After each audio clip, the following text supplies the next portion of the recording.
Hey, thanks for tuning in to another edition of the Ad Podcast. Today we've got Benjamin Larson. Ben is the CEO of Vertosa, which is a cannabis beverage brand and a cannabis manufacturing company, along with the co-host of the High Spirits podcast. He is vice chairman of the National Cannabis Industry Association and also a board member of the Coalition for Adult Beverage Alternatives. So we've got a lot of hats to wear and a lot of cool things to cover today. But first of all, Ben, thanks for coming on and spending some time with our audience today. Yeah, thanks, Dylan. Really appreciate being here and excited to jump in and talk about all things hemp and cannabis beverage. Let's go. Awesome. Well, yeah, let's start out. I love to kind of focus on people's origin stories a little bit. So where'd you grow up? Where'd you go to school? And what got you into the industry? Yeah, largely born and raised in sunny California. That's where I sit Nice. today. I'm in Walnut Creek. Let's go. Went to Cal Poly. Actually studied civil engineering in San Luis Obispo, and that was my first career coming out of college. I did that for about 6 years before I got into early stage tech startups, like every great Bay Area resident does. Did that for a little while and just loved the kind of early stage phase, the building, the creating value, the ability to have that instant feedback loop. It was just all really gratifying to kind of be at the ground level. And at the time in 2015, I started seeing a lot of like cannabis startups start. And I was never a huge cannabis consumer. But what I loved about the cannabis industry and this community that was burgeoning in the Bay Area was it had a lot of that raw passion that Silicon Valley was known for in the 90s and early 2000s. And in working with early stage startups in 2014, 2015, I started getting a little fatigued on kind of this touristy nature of tech startups. Like everyone wanted to start a tech startup. There wasn't that passion. But in the cannabis industry, you literally had people willing to go to jail for what they were doing. Good point. So it was very attractive. There started to be these pitch competitions where I was being brought in to coach and judge, and it became very interesting. And 2015 was the year before California legalized. There's this general sentiment that it was inevitable. Like, it's like, why is this illegal? It deserves to be legal. It had already started legalizing in Colorado and Washington. And so we got to this point where, Silicon Valley money really started looking to come in. And I felt that I was audacious enough to be able to be that platform. And so we launched a startup accelerator that was focused on helping bridge the gap between these early stage cannabis startups and the expectations of Silicon Valley capital. So that was my entry point into the space. Over a course of about 3 years, invested in about 20 startups, really helped build an ecosystem, change this kind of underground culture into what Silicon Valley is known for is, mentorship, rising tide, knowledge sharing. And in addition to that, I just realized how early we were in the industry and that the supply chain itself wasn't really constructed in a way to support billion-dollar companies, right? That's what Silicon Valley money is built on. That's what venture capital is built on: billion-dollar exits, unicorns, and that just wasn't going to happen. And so I started turning my focus to the supply chain, and our investment thesis turned into what I ended up launching as a company of my own and getting it back on the operating side. And that's building a trustworthy platform for the future of the industry. And it just so happens that I also believed that the beverage category was the future of the industry, or at least a key to it unlocking, because everyone loves beverage. You're wearing a Red Bull hat. Like, we're all used to consuming beverages all day. I have an iced tea on my desk. Nothing more normalizing than a beverage. And if we could get THC into those beverages, that's what the big unlock would happen. And 7 years later, long story short, we get to be living that reality right now. We see it entering Total Wine in various markets around the US. We see people, conservatives or liberals, all picking these up and trying them, replacing alcohol with them. And it's just a really exciting time. So Yeah, no, I love that. That's really cool. We're going to come back to Vertosa, but I want to jump into the idea that you're also a fellow podcaster. So tell me about the High Spirits Show. What do you guys do? And, what got you into wanting to leverage a podcast for your own platform or for the brand growth? Tell me about your podcasting story as well.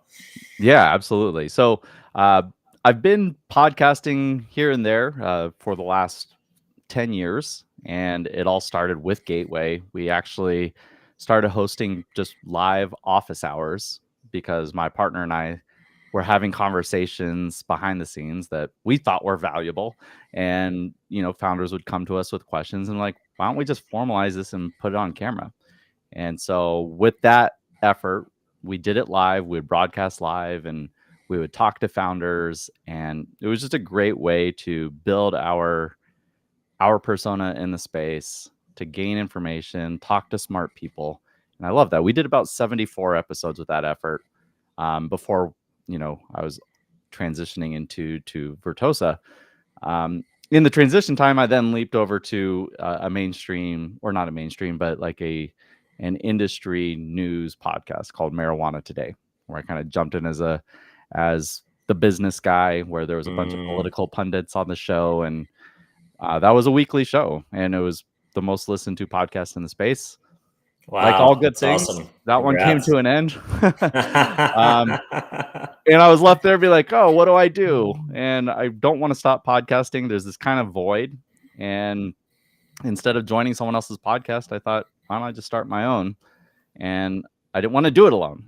There's something nice about having a partner and to kind of like keep the dynamic of everything.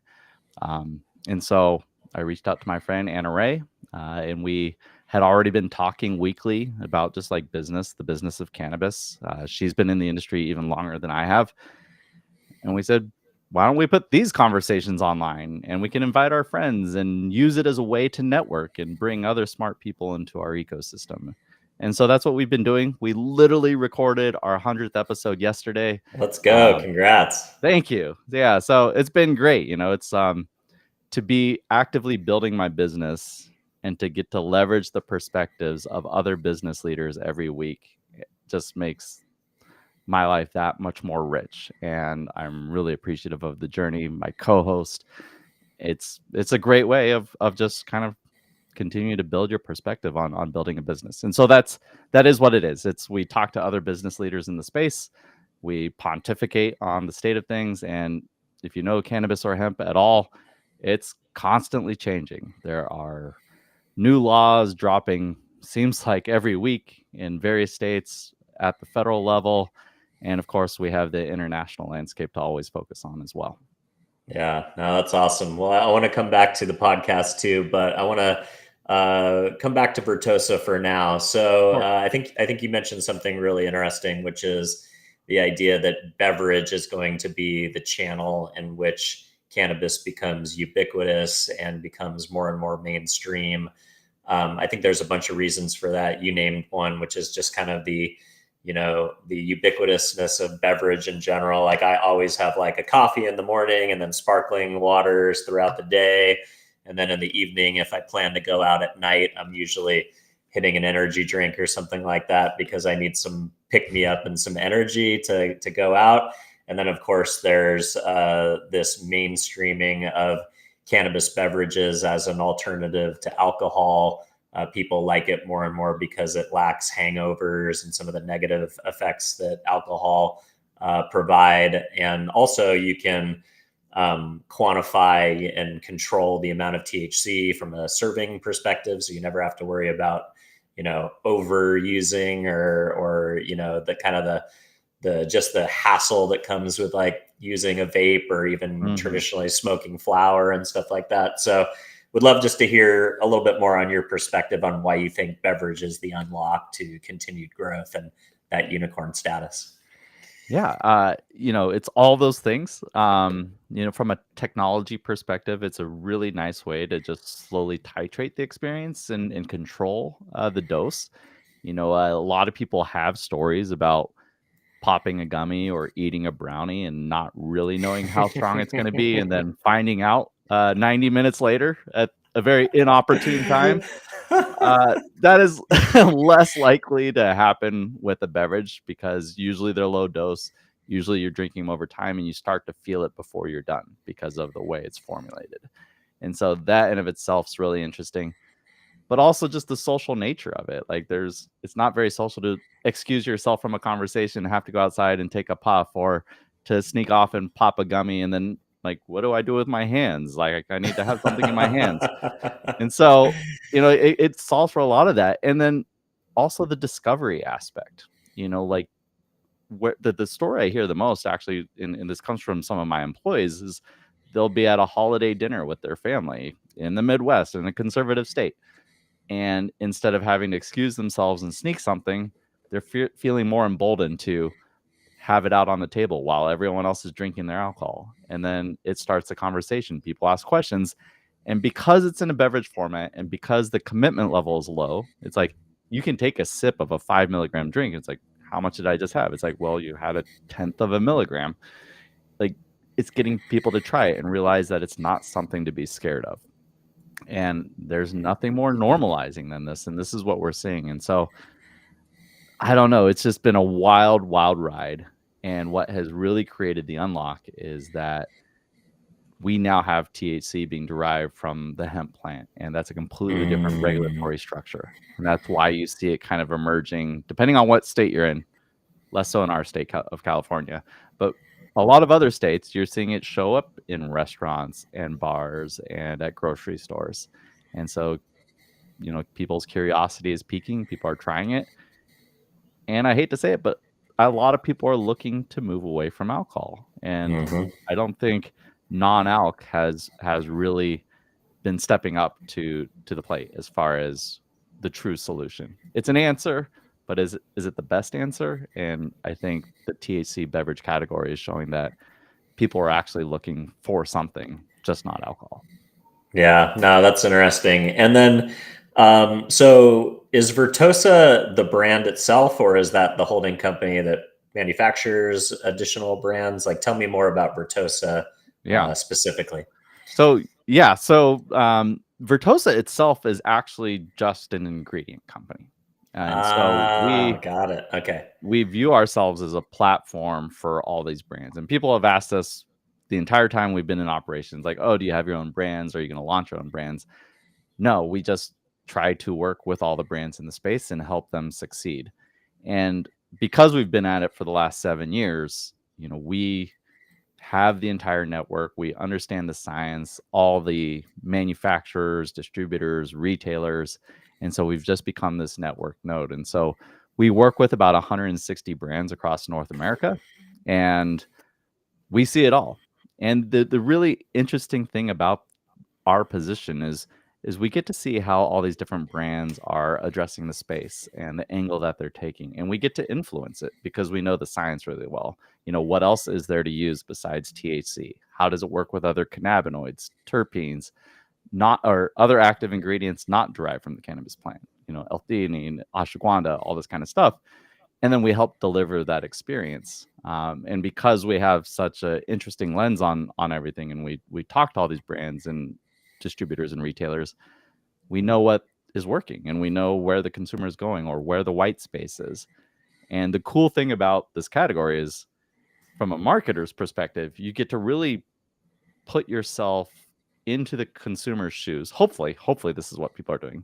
Put yourself into your consumer's shoes and then reverse engineer the perfect product for them.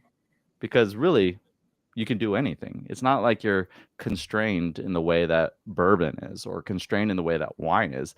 You could literally put this ingredient into any form factor. That's interesting. So, from an ingredients perspective, are you guys really focusing on this hemp derivative cannabinoid? Is that like the key component? We show up for cannabinoids in general, and I guess what that means is we committed early on. We started as a regulated California cannabis company, and so we help kind of create that category here in California and work with the regulated brands. And then as hemp emerged, which started happening really in 2022, in 2023 when it was kind of legalized in Minnesota. A lot of those brands that we were working with started jumping into the hemp space, and a lot of them kind of continue to operate in both. And so the promise of what we provide is, like, at the end of the day, if you drink a Red Bull in California or you drink a Red Bull in New York or Canada, like, you want it all to taste the same.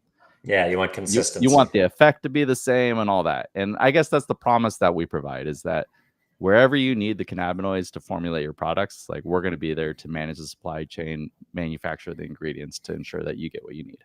And so we work with a number of brands that operate across multiple regulated states that all have their unique rule sets, from it has to be sourced there, but also how you sell it, what the dosing is, and all that kind of stuff. And then we have the hemp marketplace, which is national, which is great for companies like us because you have economies of scale. And then you have, like, Canada, where it's a completely different regulatory structure, that hemp and cannabis is all under the same regulations. And so you're kind of like context switching constantly as you're trying to serve as a platform for these products that are living in across all these demographics.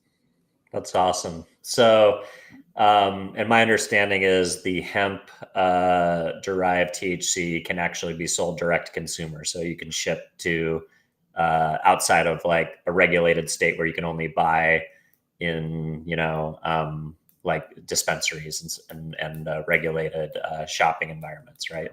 Yeah, that's right. And, there's a number of benefits to that. Obviously, economies of scale, accessing and owning the consumer, which has largely been a challenge in the regulated space because you're having to sell through dispensaries and you kind of lose that connection.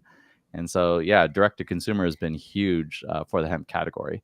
Now, you still have to respect varying levels. It depends on your permissibility around regulations. But certain states are not allowing direct to consumer shipping, so you have to be cognizant of that. Luckily, Shopify and everything, like, makes it pretty easy to gate where you're sending products. But yeah, really unique barriers depending on where you're selling it, which supply chain you're leveraging. But at the end of the day, the hemp category has created a lot of opportunities to better access the consumer, better understand them, and kind of do it at a price point that is acceptable. That's cool. So you talked about the idea that you guys can basically reverse engineer a product for any kind of demographic, any kind of cohort. What is an exciting brand that you've worked with recently that you thought kind of looked at a particular segment within the industry that maybe wasn't being served yet, or has a unique take on going after a particular type of consumer? Because, like you mentioned, in the alcohol space, there's a whole gamut of, options, whether it's spirits, beer, or wine. And then you go into all the different varietals and different styles and cocktails and all of the people's preferences. Are there some interesting things that you're seeing from a marketability perspective of going after a particular consumer that is a unique unlock in the current market that you're serving? Yeah, man, this is always tough for me because everyone's like, "Why didn't you mention it?" Yeah, I know. We're not picking favorites, not picking but favorites. we're highlighting some stories. But I'll try to rapid fire 3 because it's a nice spread, right? Yeah. And so one that's been getting a lot of notoriety lately is Nowadays. And Nowadays checks a number of boxes because of how they started. They started in a 750 milliliter bottle format. So, a spirit bottle. And it was, again, reverse engineering. It's like, it's the same ingredient. It's just diluted into a larger bottle, but like how it's sold, how it's marketed, who it's marketed to, it has a very kind of Casamigos aesthetic to it. And what they did where others didn't is they really caught fire on TikTok.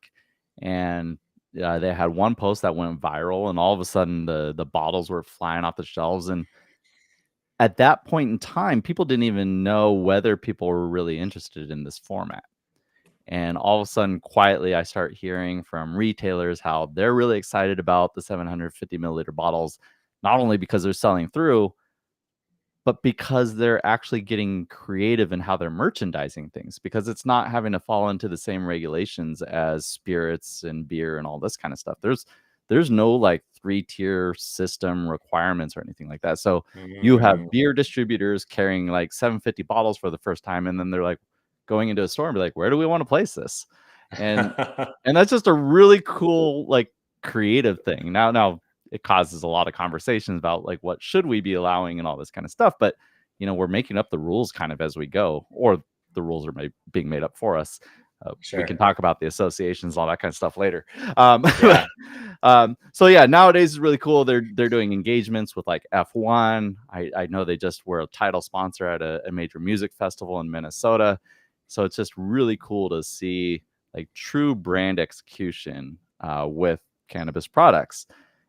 Really quickly, a couple other brands that kind of spread the gamut of different approaches. So there's a Colorado based brand called Fable, and they're dead set on creating kind of the cocktail like wine replacement, and it's very craft, beautiful, and one of the places it's selling is this like high-end kind of like social club hotel in Denver. It's called the Clayton, and you can sit at this really nice classy bar and just order one of these products right alongside of all the other spirits that they're offering, and it's just a great cocktail alternative. And that's all they're doing. They aren't going to well, maybe in the future, I don't know, I won't speak for them, but Sure. they're staying very true to that demographic and focusing on showing up in those places. They aren't trying to go far and wide like all the seltzer brands are. And then the last brand I'll mention just really quick, because I love the contrarianism of it, is Uncle Arnie's. Uncle Arnie's is a California-based heavy dose brand. They started with 100 milligram like bottles, and it's all like psychedelic and tie-dye and all that kind of stuff. And for the longest time, all the investors in the space were like, that's not going to work. We're going to invest in the future. We're going to invest in the soccer mom. And Uncle Arnie's was always like, well, what about the stoner? And turns out there's a lot of stoners that this brand resonates with, and they're just killing it all across regulated markets, hemp, and it's a great team that's executing.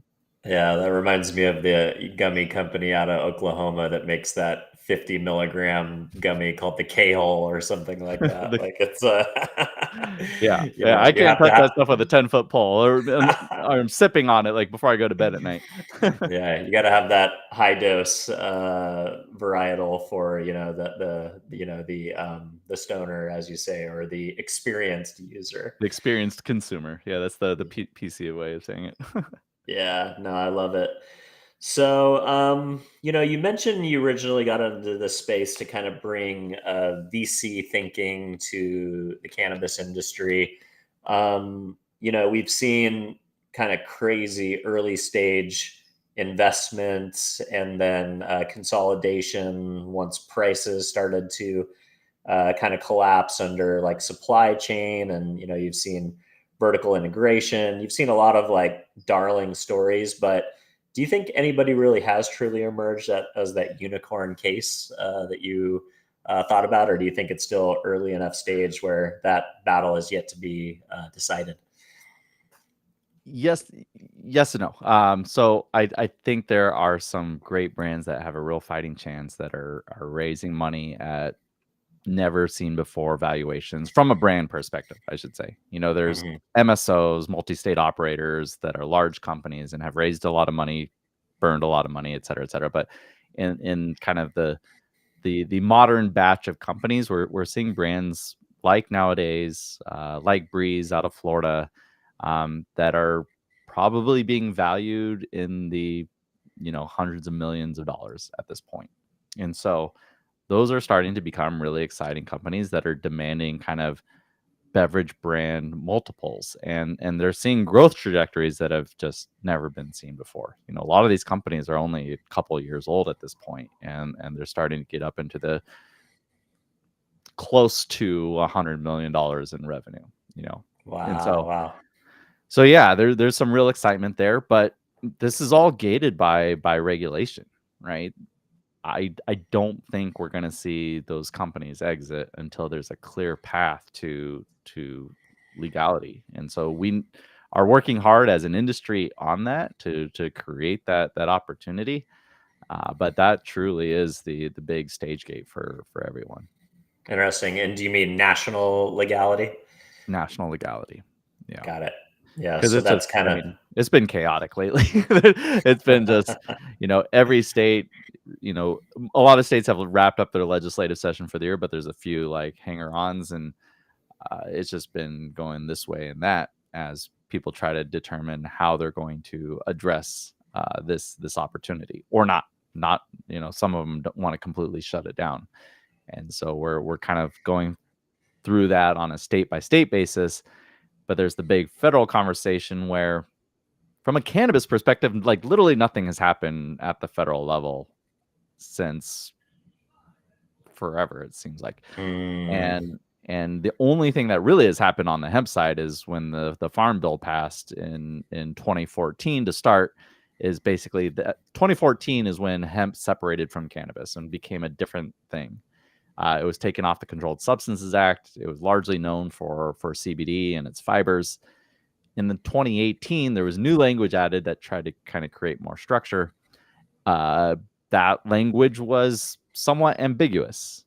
Some say it's not. This is a very controversial kind of talking point and topic. But what happened after the 2018 Farm Bill was this kind of emergence of intoxicating hemp, like hemp Delta 8, now Delta 9 THC, which is the same THC that you get out of the cannabis plant, and all these products. And because of the way it's rolled out, it has generally been deemed federally legal based on the Farm Bill, but without a lot of the downstream infrastructure. And so that's why you've seen the states kind of trying to quickly put in guardrails that they deem fit for their state. And so, it's a combination of trying to get things locked in from a federal perspective, trying to harmonize laws between states so that it's not completely a patchwork of regulations everywhere, so that we can actually benefit from those economies of scale that we were talking about earlier. Yeah. Would you say, on average, do you feel like the industry is moving forward from a regulatory perspective? Are there new states that are considering legalization or moving more to recreational allowances versus like like a licensed medicinal or licensed grow or whatever? Like what is your assessment of kind of the overall regulatory environment? Is it getting better, or are some of these new innovations creating more tightening because they need to be addressed per the states? Yeah, I mean, the high level answer and the long lens on cannabis in general, and I, like I mentioned, I've been in the industry now for 10 years, is that yes, it has generally progressed over time. It's becoming much more acceptable and adopted by the consumer, and that over time has become more available. Now, the nuanced answer is it depends when and where you've entered the market. So if you entered within the last 2 years on the hemp side of the business and you launched a brand when there was little rules, but it was generally considered federally legal, you might feel that it's becoming more constricted over time because states are hustling to put in laws. Some states are banning it, where maybe there was a moment in time where you thought it was legal there. That happened in California. There was a point in time where Total Wine had end caps of these products. I know, I was there. I cried. It was beautiful. And it went away, which was tragic. And our hope is that we get to bring it back at some point. And so it's volatile. And if you're entering the space from the outside, if you're a marketer, like half your job is just keeping track of what the hell is going on and making sure that you're not breaking rules or shipping it somewhere where you're not supposed to be shipping it, because those rules are literally changing constantly. Yeah, that's wild. I mean, you think California, the godfather of the legalization movement, wouldn't be doing anything to tighten down. But yeah, that's a kind of an interesting development that I wasn't quite aware of. So thank you for sharing that. Yeah, I mean, the inner workings of the space is just this kind of tension between regulated cannabis and hemp. And so the idealist in me would like everyone to just agree that it is all cannabis and that we need to push for broader access, safe access to the plant as a whole. But of course, people's interests get involved, capitalism gets involved. And if you happen to start a regulated dispensary pre-hemp, pre-intoxicating hemp, you're going to fight to keep your dispensary alive and to kind of keep that opportunity. And hemp has become a threat to that in some ways. And so Interesting. it's getting past this really tough interim phase, and I think people are generally understanding where the eventuality lies. It's like maybe there's a bifurcated market. Maybe you go get your really heavy KO, bars like at a dispensary, but maybe you should be able to get low dose beverages at a restaurant or bar or anywhere that alcohol is sold and served. Yeah, that's interesting. So that was kind of what I was thinking. I was like, why on earth would California ever do anything to like move backwards? But, a lot of companies and a lot of people, a lot of powerful people, if you think about who gets licenses in each city and each state, generally a lot of times they're handed out to people who are friends with City Hall. And so it was people protecting existing chains of distribution and business models in California that pushed for these hemp derivative cannabinoids that are, mind altering or intoxicating because they wanted consumers to have to go through them for access to anything that had a intoxicating effect, essentially. Yep. Yeah. And look, it's different everywhere you go. Like if you go to Tennessee, cannabis is still strictly illegal, but they have a very vibrant intoxicating hemp market. So it's just like it sends your brain spinning. That is the true definition of what it is to work in this space. And so you have to be a little bit masochistic or crazy to like kind of navigate this on a daily basis. Yeah, that's wild.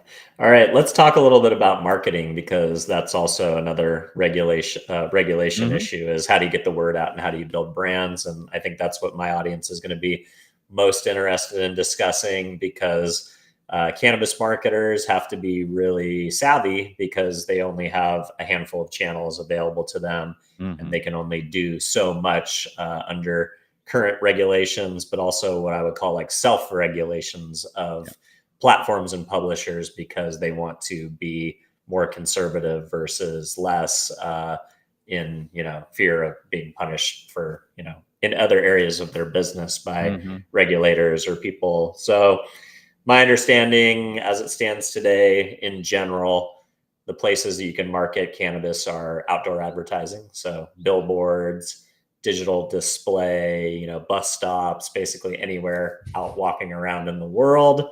Then you have own social, right? So you can create a social media account and post to an extent content. Yeah, that's what. And I want to circle back to the TikTok viral video for the brand that you meant. Is it Nowadays? Nowadays. Okay, I want to circle back to that as well, to that story. So yeah, so you've got various rules of like whether you can have a brand page on different social media platforms. You can write articles on your website. You can do things in the context of owned events. Sometimes you can sponsor things that appear in media. You can sponsor sports teams or, from maybe not like national level stuff, but you can kind of get in with like tier 2 and tier 3 sports teams and things that might make it into television and broadcast.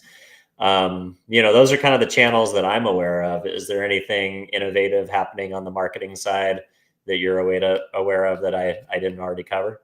Yeah, absolutely. So just want to touch on social media really quick. Yeah. The tragic thing that happens with social media is that people try to follow all the rules.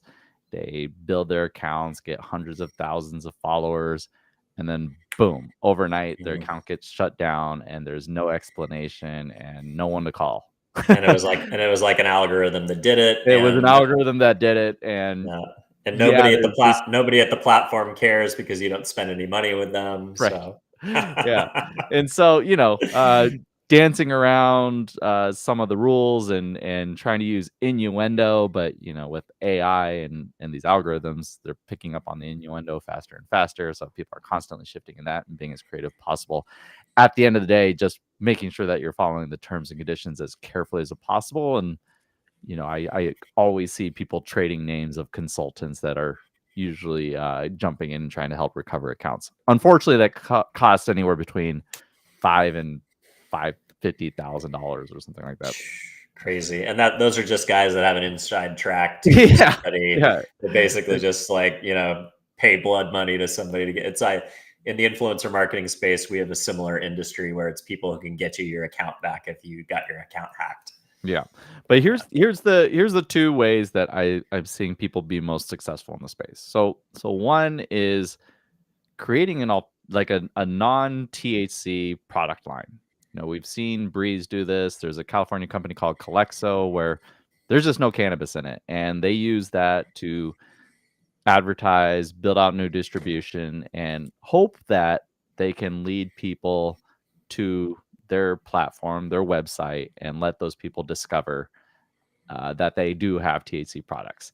One of the more creative ways that I saw this happen in the very early days, I thought was super cool, was a company called Tinley, and they had an alternative line that lived in like Bevmo called Beckett's, and on the Beckett's product, they had like a no cannabis icon, and that immediately made people, because people aren't used to seeing cannabis and things, like makes you immediately question, like, well, where's the cannabis version? And so I thought that was great. But we see Breeze doing this a lot. They're social media experts. They're getting into people's feeds with their lion's mane product, and throughout that customer journey, they're discovering that there's a THC alternative. And the cool discovery with these brands, and I was talking to the Calexo founders recently, is that they're seeing a lot of success on both sides of the aisle. So not only is it a discovery mechanism for their THC line, but it's actually contributing to their bottom line as far as their profitability goes. The other aspect is just, and we learned this in cannabis, is like boots on the ground.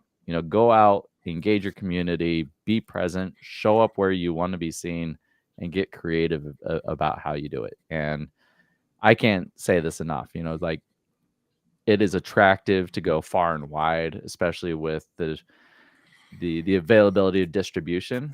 But I've seen a lot of brands being successful, focusing on a given market, going deep, and trying to get into those discovery channels, right?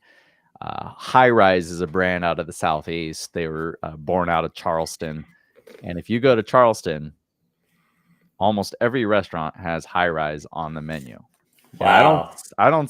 Most restaurants, I don't see any other THC brand on it, but there's High Rise, and they own the Southeast. Far and away the top seller at the grocery store. And I think that's largely led because of the presence and recognition they gain in those restaurants.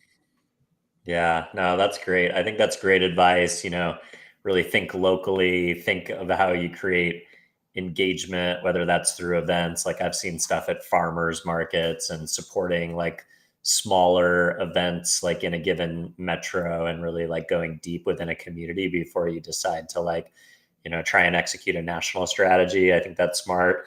And then, yeah, focusing on, hemp derivative, like I've got like probably like 3 or 4, CBD droppers back here that have been sent to me as samples, and like, yeah, but the reality is like, we did Dan Balzarian's influencer marketing when he first launched Ignite. And we focused on the vape products and the tinctures, and that was obviously the non intoxicating versions.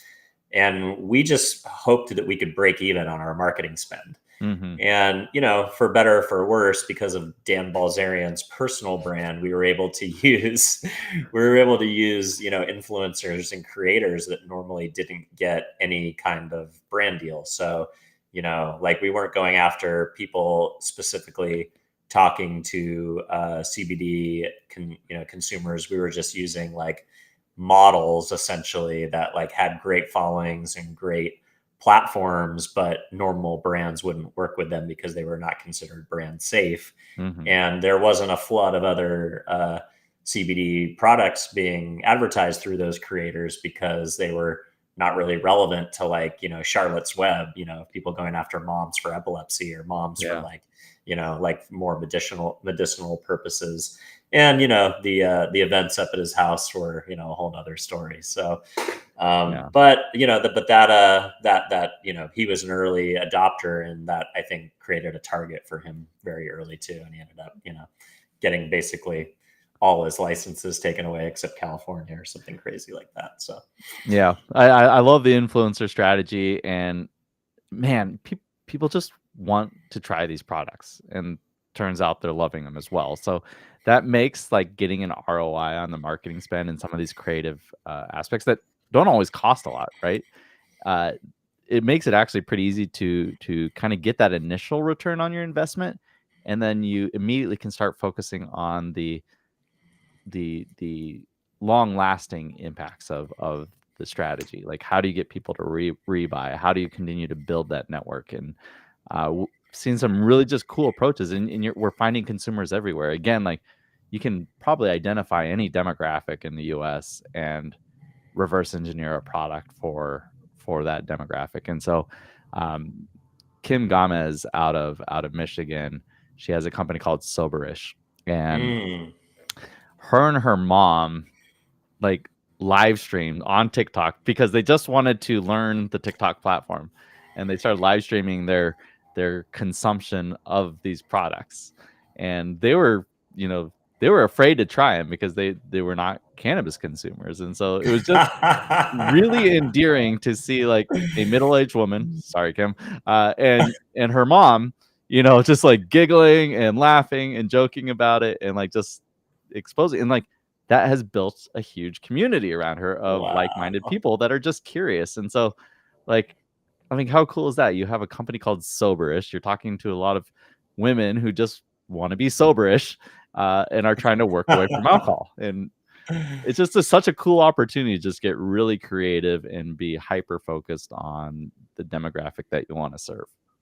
Yeah, I love that. Do you remember the campaign? It got a lot of notoriety in the traditional advertising trades, but it was a local dispensary that did a Yelp campaign for their neighbor. Like there was like a restaurant right next to it, but in all the creative, all the creative was like kind of like innuendoly worded to be focused on like what was next door to the restaurant. That's so And amazing. in all the product shots, it showed, like it would like in all the imagery and videos, it would like talk about the restaurant for 5 seconds, but then kind of slowly like pan over to the cannabis store that was right next door. So it was kind of like a stunty thing. And I don't think it was I mean, it might have been effective. I don't know. But I think it was more like a PR stunt for the ad agency that did it. But I thought that was like a pretty creative hack to like, oh yeah, let's promote the thing next door to the cannabis dispensary instead of the actual dispensary, and kind of trick some of these platforms into allowing some creative to sneak through. I love But that. That's might epic. not be sustainable, I don't think. But all right, so yeah, we talked about events and street teams and going kind of deep. Yeah, let's go back to talking about. I want to spend some time on your advocacy work. So tell me a little bit about the National Cannabis Industry Association. How did you get involved, and what are your you're the vice chairman. So tell me, what are your responsibilities as the vice chairman, and what does the NCIA do? Sure. Yeah. I'll start by saying that as soon as you are an operator in the space, or as soon as you start serving space, you are an advocate. You are a Mm. representative. Like, you speak for the industry, you're a representative of the industry. And so, whether you like it or not, you're doing advocacy work, you're doing policy work. You're like, I hated politics my entire life. And I'm like, I never want to be involved in politics. And then I get in the cannabis industry and I'm damn near a politician. So so there's that. NCIA is the longest running and largest trade association for the cannabis industry. So National Cannabis Industry Association. It's true to its name. It's been around, I think, since like 2010. And so when I got into the space in 2015, they were the end all be all. They were the ones I looked up to. Luckily, in California, my office was big enough to host what they called their quarterly caucus. That's where I met a lot of their leaders. But it was always kind of one of those things where I had like imposter syndrome. I would look at it and be like, I'm just excited to be in the presence or at their events or whatever it is. And then as time went on and as I elevated my profile in the space and got more involved, I decided that I wanted to start getting involved with NCIA, and really what pushed me was the industry was changing, and the demands and the needs of the industry were changing, and I saw that I could be a vehicle of helping NCIA do that, and so that's why I've worked my way up as the vice chair. I have a very kind of a diverse perspective that not a lot of people have in the industry. We're probably operating in more regions than in any other company just by virtue of how we do our company. We work across cannabis and hemp. And going back to what I was saying before, kind of skating to where the puck is going, to use a sports reference, like if the eventuality is true ubiquity with a plant, and that's what we all really want, like how do we get there? How do we get there from where we are today? How do we leverage what has happened in the hemp space, whether you agree with it or not, and same with cannabis, and how do we continue to move that ball forward? Sorry, two different sports references. Anyway, so that's what we're doing with NCIA. We try to be a voice for the industry, especially the operators who don't have a voice. And in this point in time, it's really complicated because, like I said, you have those regulated dispensary owners that have kind of struggled through a very tough regulatory system. And then you have these new entrants coming in through the hemp channel. And historically, these perspectives have been opposed or just completely separate. They have their separate organizations, like the U.S. Hemp Roundtable is a long-running hemp organization. But we're just kind of in this like kind of messy middle right now, trying to figure out what is the path forward for all of us. Like either side can't really support or shouldn't support the banning or stigmatization of cannabinoids in general. So with that being an understanding, how do we progress the conversation so that we are benefiting the consumer at the end of the day? I like that.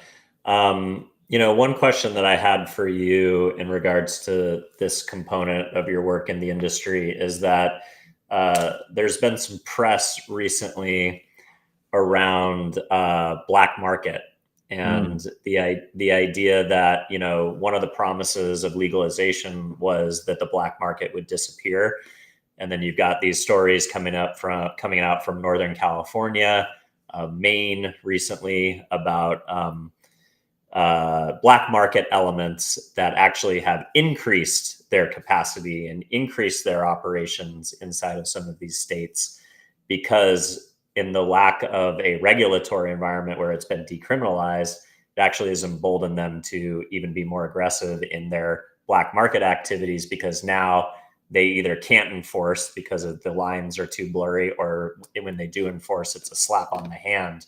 But then the actual operators that go out and spend money on licensing and doing all the things that they need to do from a technical perspective to be in compliance, they're the only ones getting scrutinized by law enforcement and regulators. What are you guys doing at NCIA to address, the pain points that the legal operators are having to be in opposition to, some black market activities that have actually increased versus decreased? It's a great question. I am going to, while I know a lot of my colleagues at NCIA agree with me, I'm going to kind of remove that label so that I can answer Sure. this question. Good move. The politician at work. So what I will say is legalization in its current form, no matter what state you're in, is not what we intended when we said legal. And if you go back to the seminal piece that John D. Rockefeller funded pre the release of prohibition of alcohol, it's called Towards Alcohol Control. He was a teetotaler. He did not consume alcohol. He didn't think people should consume it, but he understood commerce and that realized in order to shut down, bathtub gym makers, all this kind of stuff, you had to lower the barriers of entry and have a viable commercial industry. And we don't have that in cannabis with all the red tape, the heavy regulations, the crazy rules, the lack of access. I could go on and on. It's not legal. It's not even close, even in legalized states. Even in California, as you said, we should be the most progressive state, right? Less than 50% of communities in California have access to legal cannabis. And so, not to mention, it's taxed at the state level, 19% excise tax that just went up from 15% as the industry has been losing top line revenue. Not to mention local taxes that get layered on top of that. Sometimes we have effective tax rates of 50%. How are we supposed to compete with the illicit market when that is the environment? And you know how easy it is to grow weed. Sorry, that's what it is. Cannabis, weed. Sure, yeah. If I was a heavy consumer, I would probably just go back to my local dealer that can grow great weed and sell it to me for cheap. Because at the end of the day, it doesn't cost that much to grow, but when it finally gets into the dispensary, it's heavily packaged, hard to access, and it costs an exorbitant amount. And more of half of that receipt is going to the government so that they could just perpetuate the cycle. And so what we need to do is deconstruct this heavily regulated system that they've constructed in all different ways, all across different markets, and actually legalize it and decriminalize it. And that has to happen at the federal level. And that's what has made this intoxicating hemp market so exciting, is that, yeah, it's kind of been Wild West, but it's proven that people want the products, that they don't mind having low-dose products, that nothing gets burned to the ground, and that it's generally okay. We don't have to treat it like plutonium, right? And so, yeah. So the NCIA version of that is we are perpetually trying to push for federal legalization and decriminalization so that we can get people out of jail and really build a viable marketplace. But we don't have a viable marketplace in its current state. Yeah, that's wild. And then do you think the right distribution methodologies would be similar to the way that alcohol is set up with the tier 3 system, or would it be something completely unique? Yeah. If it were to go if national legalization happened tomorrow, but they had to put in certain constraints in order to not have it be a complete free for all. What do you think the best structure would look like? Yeah, I think about this a lot. So sorry if I get too detailed. I'll try to let's keep it go. relatively high level. I love it. So at the federal level, we need some basic consumer safety, testing requirements, all that kind of stuff, things that really ensure the cleanliness and purity of the inputs of the product. Yeah, because that's another thing you're hearing about that black market stuff is, there's fertilizers and chemical treatments and pesticides that are being used that are being imported from China, and we don't even know what the hell these products are. They're so toxic that we don't even have tests to identify what they are. And and whatever your politics are, if you believe that China is the precursor, distribution line to fentanyl, it wouldn't be entirely outside of the possibility that they might be trying to cause chaos within the cannabis market as well. Yeah. Look, I mean, at the end of the day, we need transparency into the supply chain. We need to know where it's coming from, how it's manufactured, and the cleanliness of the product. That should be in the hands of the federal government. They should put rules in place. They should also put labeling rules and maybe packaging rules, right? Depending on the form factor. And that's when it starts getting really, really detailed. What should be offered in a 750 milliliter bottle, or should it be?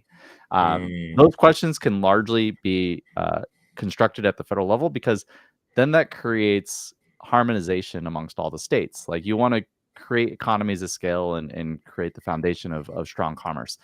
But then you also want to preserve the right for the states to determine what's right for their communities.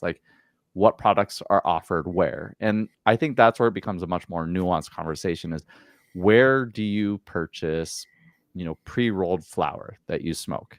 Like, is that available in all the same places that a 5 milligram beverage is offered? Does flour go through a 3-tier system? It's like, what does tobacco do? It seems like it would be more akin to that. Does it does a liquid THC have to go through the 3-tier system? Like, I'd prefer it not be mandated, but it would be a nice, obviously people like leveraging the power of distributors and alcohol retailers. And so how does that all play nice together? But, we'd love to maintain the direct to consumer aspect as we were talking about before. So like, how do we make all that stuff work? And how do we do it across all this litany of form factors that currently exist? Which form factors exist in the future and which ones go away? It's like, I don't know if people know, or if everyone knows, but alcohol at one time was offered in powdered form, and some point after that they realized it was a bad idea. And so it's not there anymore. But yeah, it's like we have all these decisions to make, but what we need to get out of the practice of is over regulating the hell out of things. And I mentioned this on our podcast this week, was like, I would love the federal government to come in and regulate what they should regulate, but trusting them to stop there is I don't have so much confidence in our ability to do that. But that's why we have these regulations, that's why we have these organizations, and that's why we spend our time as operators above and beyond operating our companies and running our families. Or I don't know if you run a family, but I don't know. It's hard to take the CEO out of me. Some could say. Yeah, but I mean, this is a requirement. I know most operators I know in the space are somehow involved in this process. Yeah, that's wild. Well, conservative administrations like to say they're the red tape slashers. So I'd like to see them get the scissors out and get to work during this until they're not. Yeah. Oh man. All right. Well, we've got a little bit of time left, so I want to also touch base on your board membership for the Coalition for Adult Beverage Alternatives, CABA. You've seen the numbers, I'm sure. It is quite near a pandemic in certain markets at this point to the alcohol distributors. Within Gen Z, it's a growing trend to not drink at all or to use cannabinoids as an alternative. I've got friends telling me in Silicon Valley, if you drink, you are looked at like somebody who doesn't have anything to do the next day in social situations. Oh, wow. So, I am a fan of, everything in moderation and let people make their own choices. I don't like peer pressure, but I do think that in general, I've never seen anybody, get high and, engage in domestic violence or, crash a car or do anything that adult beverages, when abused, can lead to. It just seems like from a health perspective, using cannabis as an alternative to alcohol seems to be moving society in a better direction. We're just kind of curious of like, what is the work done through CABA, if that's how you pronounce it, and what does exist for, and what does the organization do? Yeah. So to start, I guess CABA exists to bridge the conversation between alcohol and the cannabis beverage category, and to walk side by side onto the hill and start lobbying for some of these regulations that we need, right? And so it's kind of like taking that the loss of demand for what they're currently selling and understanding that they don't want to lose that business, and so if no one's going to be buying it, that they need to replace it with something. And we think that the best alternative at current is hemp beverages, right? And so we've now been doing this advocacy effort for a number of years. We originally started, a group of us, it's not officially tied, but a group of us started the Cannabis Beverage Association back in 2019 in California. And that was regulating specifically for new rules and requirements for cannabis beverage, because at the time it wasn't even a thing. Like it wasn't considered in regulations. They talked about edibles, they talked about flower and vape and oil and all this, but we had to create whole new rule sets. And that was the original impetus for it. So now it's realizing that we as an industry don't have a ton of resources, especially when compared to alcohol. But if alcohol is trying to prevent, call it 50% loss of their business, and you have the hemp industry eyeing that, it's like, oh, we could fill that 50%. So it's like one man's gain loss is another man's gain, or persons, I should say. And so it's realizing that there's this symbiotic opportunity where we can understand what their needs are, what they want, and how we get there. Yeah, it's smart. I mean, if you look at the traditional beverage space and regulations against sugary drinks and the SNAP program, or just, the continued unicorn status of good for you beverage, and traditional retailers like PepsiCo and Coca-Cola having to buy these companies at insane multiples because of the growth, you either figure out how to innovate your way out of a business model that is on a downward trajectory, or you don't do so at your own apparel, and then you have to buy your way into relevancy if you don't get completely squashed by these new alternatives. So yeah, that sounds really smart. So the idea is actually not to lobby specifically for cannabinoids as an alternative to alcohol, but actually just go where the puck is going, like you mentioned, and show this data to the adult alcohol industry, and let them be a part of the conversation, and essentially understand where consumers are moving, and be able to help be a steward of regulation and some of those things as they continue to grow and expand. Yeah. And look, I mean, it's kind of controversial, I'll admit. Like, some people do not want to, quote unquote, hand over the industry to the alcohol industry. But here's the reality. They have a ton more resources and decades of experience of lobbying, and we don't have those resources. And so whether we would like it or not, they would have a say.